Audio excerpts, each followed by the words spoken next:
The RMS Titanic sunk in the early hours of April 15th in 1912 after colliding with an iceberg in the Atlantic Ocean. Here are the top 10 dark Titanic secrets the survivors don't want you to know. Kicking off list at number 10, first class. While traveling in first class may feel more comfortable when it came to the sinking of the Titanic, first class passengers had a better chance at survival.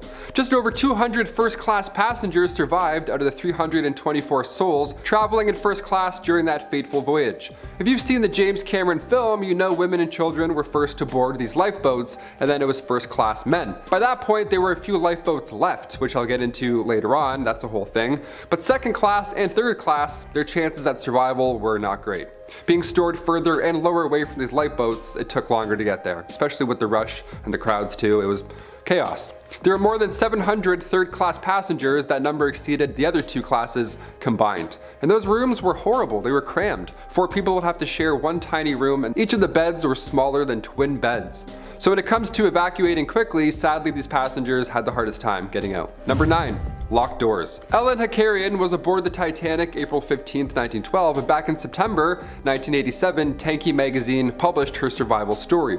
It was titled Going Down with the Titanic in Third Class. Ellen and her husband Pekko decided to leave Finland and start a new life in America. The night of April 14th, after the couple had returned to their cabin and got settled in, they heard a loud scraping sound and the engine started to act up a bit. Pekko left the room to go and see what was going on. The hallway was tilted by time Ellen poked her head out moments later once she heard a ruckus in the hallway. There was then a knock at the door. One of her friends from Finland came and they said the ship was sinking, but Pekko was nowhere to be seen at this point. He was still gone. Her friend asked, how did he get out of the passageway in the first place, because all the doors are now locked. I was confused. I didn't know what to do next, and after a few moments I grabbed my purse and life jacket and ran out to the passageway. The door was locked. All the doors were locked. A steward finally came along to guide the crew to the third deck, where they were taken to the Carpathia. They didn't arrive to a safe ship until the sun was up the next morning, and after losing her husband and all of her belongings, Aileen received $125. That's horrible. After that entire night, they're like, here's some money. That would be around $4,000 now, which is not enough to fix anything. Number 8. Record time. It's been noted by many survivors that the Titanic was traveling quite fast, faster than anything they've experienced before. Well, that's because the ship's captain, Edward J. Smith, was trying to beat the crossing time of the Titanic's older White Star sibling. Now, there were already concerns about icebergs at this point, but the fact that the captain still went ahead at full speed, regardless of all the oncoming icebergs, well, sure didn't help. Astronomers at Texas State University at San Marcos discovered something cosmic that may have had something to do with the sinking of the Titanic that night. The alignment of the sun, the moon, and us on Earth could have created higher than normal tides in the Atlantic Ocean around January 1912. So by the time the Titanic was whipping through months later, icebergs that used to be stuck in the Labrador Sea could have gotten in the way. It also would have helped to see the iceberg approaching from afar. But number 7, no binoculars. On the night of the collision, binoculars were locked up the entire time. Of course, this could have possibly changed history, so why weren't they used? Where were they? Well, the key to the lockup was being held by Officer David Blair. Only before the Titanic's departure from Southampton, Officer Blair was pulled from the crew.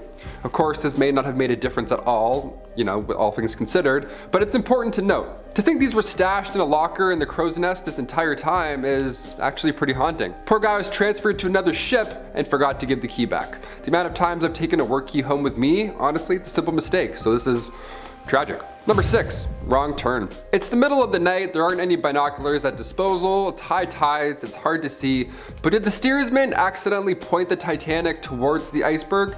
Well, back in 2010, Louise Patton said this story was passed down from her grandfather, who just happened to be the most senior ship officer that survived that disaster. Apparently what happened was the iceberg was seen, and of course there was little time given the speed of the ship at that point, so command immediately issued to turn hard a starboard. That command was passed down a line like broken telephone. It was screamed past multiple people, so eventually the command was received as, make the ship turn right, rather than push the tiller to the right, which would have made the ship go left.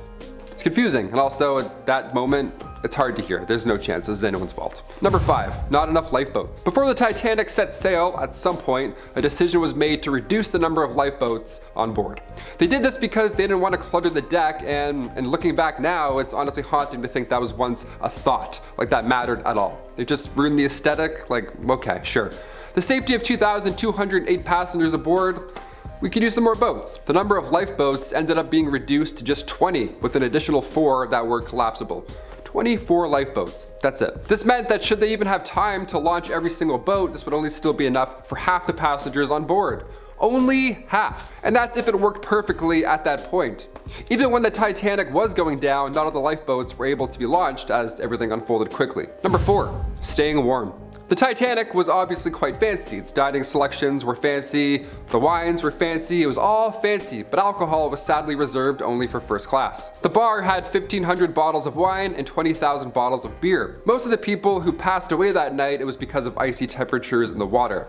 I mentioned the alcohol in the cold water because one passenger named Charles Jogan, Charles was the baker on the ship, and when he realized the fate of the ship, it was probably going down, he drank everything he could see. He just chugged as much as he can. Honestly, I'm on board with drinking responsibly and all that, but if this was the case, yeah, of course, go for it. You don't want to be sober when this is happening. Charles was found 2 hours after the ship had completely gone down, somehow still treading water, and also somehow alive, and also extremely drunk. What happened here was the alcohol, the rather large amount of alcohol, slowed his heat loss, so he was able to hold on until help arrived, luckily. Number 3, a helping hand. John Astor was one of the first class passengers on the ship that night. Now as the ship was sinking, he put his wife on one of the lifeboats, but as he was about to get in himself with her, he saw 2 children standing behind him. Of course, they were petrified.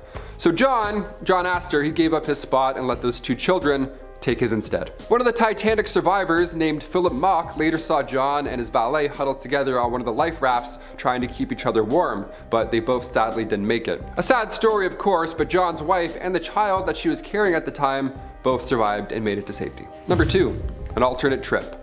Not much was found of the Titanic afterwards. The pressure of the ocean, all those many secrets are truly lost to history. But there was an inspection card found. It belonged to a woman named Marion Meanwell. Now this may seem like a mundane find at first, but it revealed a grim story for the woman. Once the card was found, it was revealed that Marion was not intended to be on the Titanic that night, but by some turn of events, she unfortunately found herself as one of those passengers. The card shows that originally she was supposed to be traveling on a ship called the Majestic, but due to a coal strike, the Majestic voyage was delayed, and she instead was then assigned to the Titanic. On Marion's card, you can see Majestic crossed out, and the new trip says Titanic. It's grim, it's very heartbreaking. And finally, number 1, ignored flares. Barely 20 miles away from where the Titanic sunk, there was another boat. This one was called the SS Californian. This boat had stopped in order to avoid the ice. The crew of the Titanic had also received warnings about the icebergs. The Titanic had actually received about 6 warnings before the collision. Only the first few were received by the captain. Now the captain of this other boat slowed down and actually saw the emergency flares being set off on the Titanic ahead, but he ignored them because he thought they were company rockets.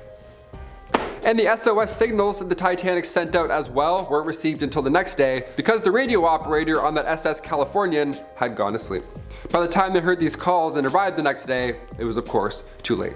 Those were the top 10 dark Titanic secrets the survivors don't want you to know. If part 2 is something you're interested in, comment down below and I shall return with more facts. I've been your host Taylor McWaters and I'll see you next time on Most Amazing Top 10. Peace.